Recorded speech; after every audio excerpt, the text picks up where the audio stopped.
I for the life of me cannot get the camera right for this video, so you have to bear with me and bear with all the mess behind me. We are selling some books, so that's all the packaging stuff. But welcome to today's video. We are doing everything I want to read in August. I am very excited for this because I've never done a video like this on this channel. We are doing books and comic books. We're going to go straight into books. If you know me, I love mafia romance. It is my bread and butter this year. I'm obsessed with it. And I have not read the Bratva series and people have said it is amazing. So we're going to give it a go. So we have the Bratva Bride, then we have the Prince Knight. I'm not going to lie, I am on the Knight already. And Alexander, excuse me, he's from the second book. Excuse my rudeness. I mean Nikolai.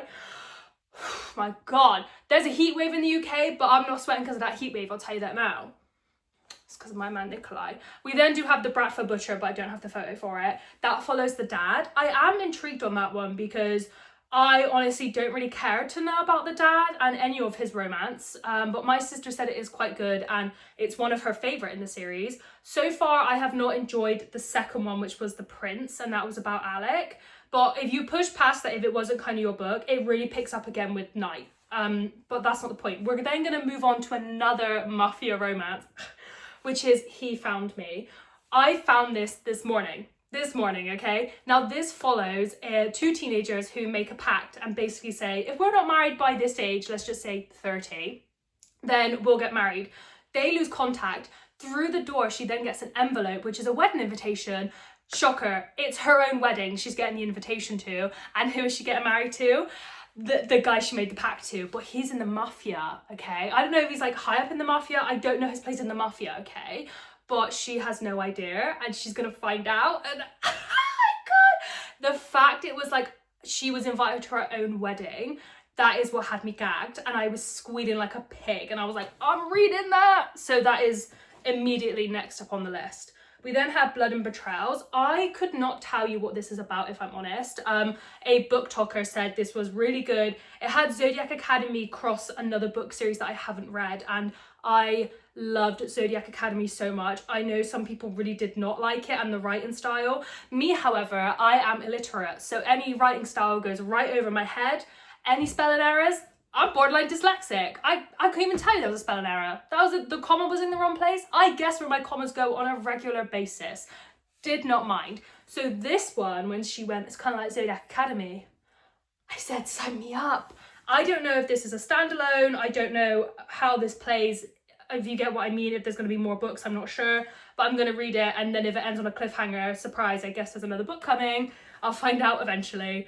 We've then got Crescent Kingdom. Again, I don't know much about this other than this has wolf shifters, groveling, and like 5 boyfriends. And I said, that is exactly what I need in a book. Werewolf shifters, you had me there. And then you said groveling, you literally put the rope around me, and then you said 5 boyfriends.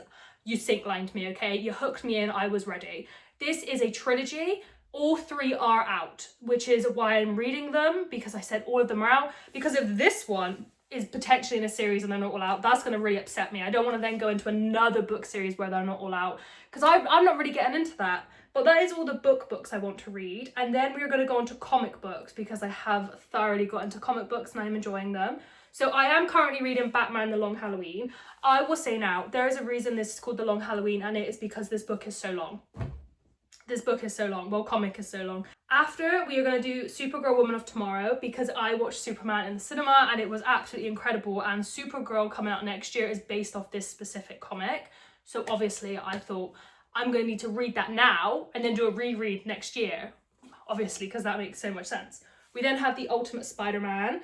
I believe this is still coming out. I am unsure if I'm honest, but the last Spider-Man comic I read was The Life of Spider-Man, and it made me hate Spider-Man and made me not really like him as a superhero. So I'm hoping this does not cause that same effect, because I was very upset with ending up not liking Spider-Man, because I absolutely adore him, if I'm honest.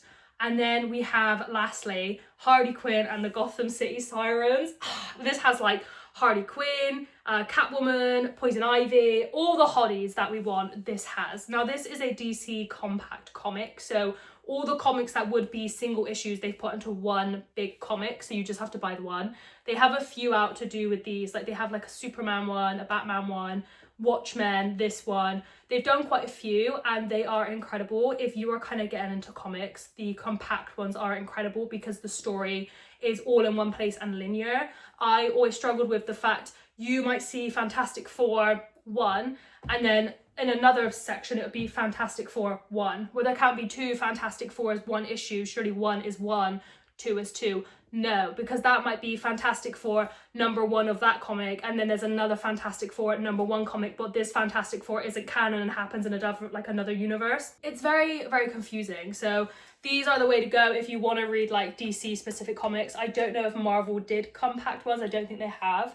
But yeah, if you want to, I would definitely read those if you want to get into comic reading. But that is everything so far I'm going to read in the month of August. I'm intrigued on how far I will get into this. I think I'll do all the books. I don't think I'll do all the comics because comics are very new to me. So I'm still kind of getting the hang of reading them because the way you read a comic is very different to reading a book. And I find I can really sink better into books than comics. And not only that, this is not shade to comics, they genuinely put me to sleep, and not in a horrible way. I mean, I find them so relaxing to read that when I go to bed, I have like the best sleep ever, but it means I'm not like reading as much of them, if that makes sense. I'm not sure, but I'm very excited to read it all. I'm hoping I read them all, and then come the end of the month we will go through each and every one of them, what I thought, the actual plot of them all, because again, I don't know the whole plot of these. And we will reconvene at the end of the month of August. Thank you so much for watching. Whatever you are reading, I hope you enjoy reading it, and see you later, Gators. Why did I say see you later, Gators? That felt a little bit weird, if I'm honest.